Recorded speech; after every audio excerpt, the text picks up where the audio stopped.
building an indie business in the center of venture capital. I am Alex Edmonds, and this is the Building an Indie Business podcast. Okay, this episode is going to be about my workflow for the podcast. I'm going to be talking about the services I use, what I use them for, and then I'm going to be talking about outside services, so things that are related to the podcast, but they're not necessarily needed to produce a podcast. There's one thing I wanted to talk about. This episode is very experimental for me. I'm using very little notes. I'm just doing bullet points, and I'm doing this because with the product hunt launch, there was a comment that said I don't put a lot of energy into it, so I'm trying to just have simple notes, and maybe that'll give me more ideas of things I can say and adding more energy. On another note, for the product hunt launch, I have gotten so many emails and DMs, actually only one email and like 5 DMs offering to boost my views or like engage with followers. Dude, it is so annoying. I hate it. I especially hate the emails because you have to have so much effort to find my email and then email me about Product Hunt, because my email isn't connected to my Product Hunt account, and so you have to put a lot of effort to get my SupremeRumHam email, and oh my god, it is so annoying. Okay, let's get started now. Hold on. I honestly can't imagine what someone who has a really successful Product Hunt launch, how many emails they get, because I finished like 13th, and I don't even know what to say. I finished like 13th, and I've gotten like 5 emails and DMs, and I can't like, how many does Peter Levels get? Oh my god. Okay, let's get started into the email, or not the email, into the episode. Okay, so take notes. The first thing I do is I create like an outline of the podcast.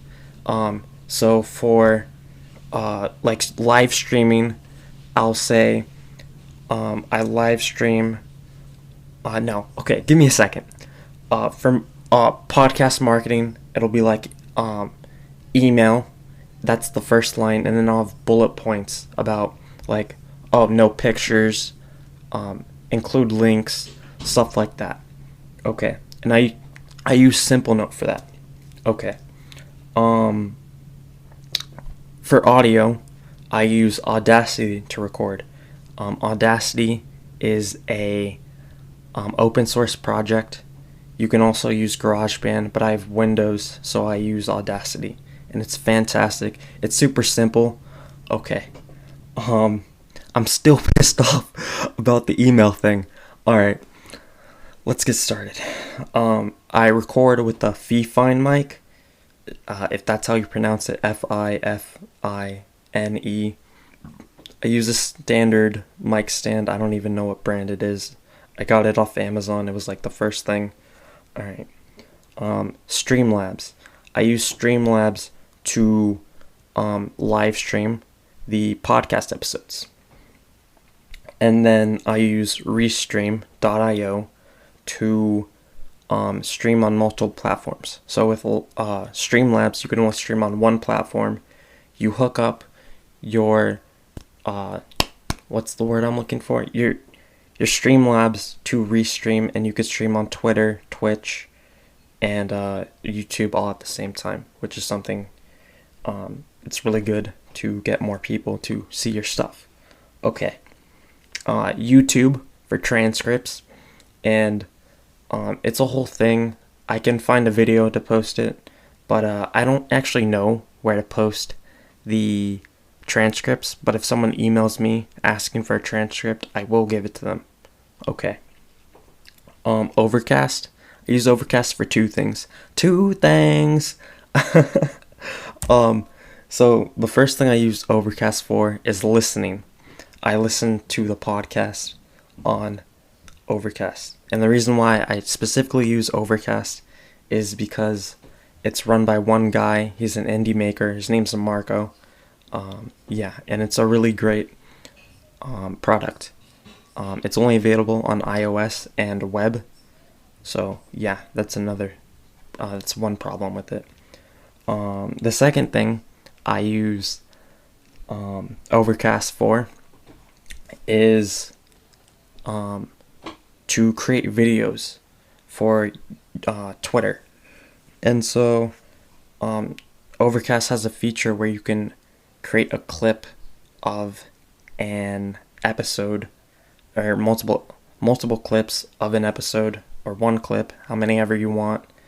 And it's a real simple feature. I use it for Twitter specifically. And for Twitter, you can only have a 2-minute video is the max. So it's great. It makes it very simple. Then I use Headliner.app to take my audio content and turn it into a video content for YouTube. Okay. I use Transistor for hosting, and how a host works, if you don't know, is you upload the audio to your host, and then it hosts the files and allows you to distribute it to like Apple, Spotify, Google, so that people can listen to it. Alright. To promote the podcast, I use Twitter, Reddit, and Dev2. I already talked about the videos for Twitter. That's one way I do it. I also do a tweet storm of the episode and just like explain my main points. I literally just take my notes, copy and paste it, put it in a tweet storm, and that's it. Alright. For Reddit, I do, I post it in r/side projects, and I post building an indie business dash the episode name.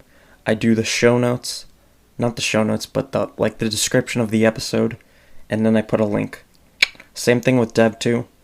Alright, so what was I about to say? Oh yeah, products that I use that you don't really need to do, like extra stuff for the podcast. Okay, so extra things for the podcast. Number one, I use Typeform for the survey. So I have a 10 question survey for the podcast in the show notes. Fill it out, dude. If you really like this podcast, I would very much appreciate it. Thank you. The problem with Typeform is it's only 10 questions. If you want more, which I don't recommend, you can use like Google Forms or something like that. I don't know, dude. I haven't looked into it that much. Okay. So for the product hunt launch, I created a landing page. That's the word I was looking for. Sorry. I created a landing page, and I had to buy a domain for that. baib-podcast.com. Check it out. It's pretty cool. I did it myself. It's fantastic. Okay. So to buy the domain, I used Porkbun. To host the website, I used Firebase. If you're not as technical as I am, well, I'm not very technical, but within the indie maker scene, I'm not very technical, but in the podcasting scene, I am pretty technical. Anyways, okay. I use Firebase. You can use WordPress or Squarespace and host the website there, do drag and drop, and you could buy the domain. The problem with those services is that they'll charge you monthly. My domain was only a yearly charge. With WordPress, I think it's a monthly charge. Yeah, so check that out. Alright, last two. I use MailChimp to host the emails. So MailChimp charges you for collecting emails, but they'll give you free access to email other people. There are other email services that will charge you per email. So if you have 200 emails, you won't really get charged, maybe $8 a month. MailChimp charges you $20 over 2,000 emails. Or email subscribers. Sorry. Okay. Oh, and what I use MailChimp for specifically is I have it MailChimp connected to the RSS feed of the podcast, and every time the RSS feed gets releases a new episode of the podcast, it automatically sends an email to my subscribers. I'm going to be talking about this in a different episode, so listen to that episode in the future. Scroll up on the RSS feed. Okay.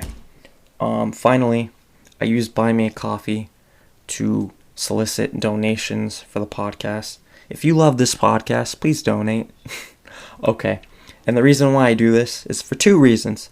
I don't know what that was. Fajar asked me to. Fajar, co-founder of Open Podcast with me. Thank you. He said use Buy Me a Coffee to solicit donations. And the second reason why I like Buy Me a Coffee is because, unlike Patreon, Buy Me a Coffee allows people to donate once. And I think that's a really great thing. Okay, that's it for this episode. Thank you for listening. Have a nice day. Come visit me on the Open Podcast Telegram group, or use the forum.openpodcast.xyz. Hang out with me more. If you want to host an episode but don't want the hassle, contact me and we'll set something up for the Open Podcast community podcast.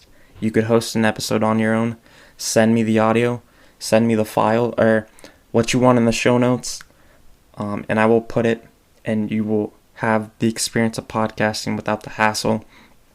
If you want to guest post on the Open Podcast blog, talk to me, send me the words, and I will put it on there. Okay, thank you for listening. Have a nice day. Bye.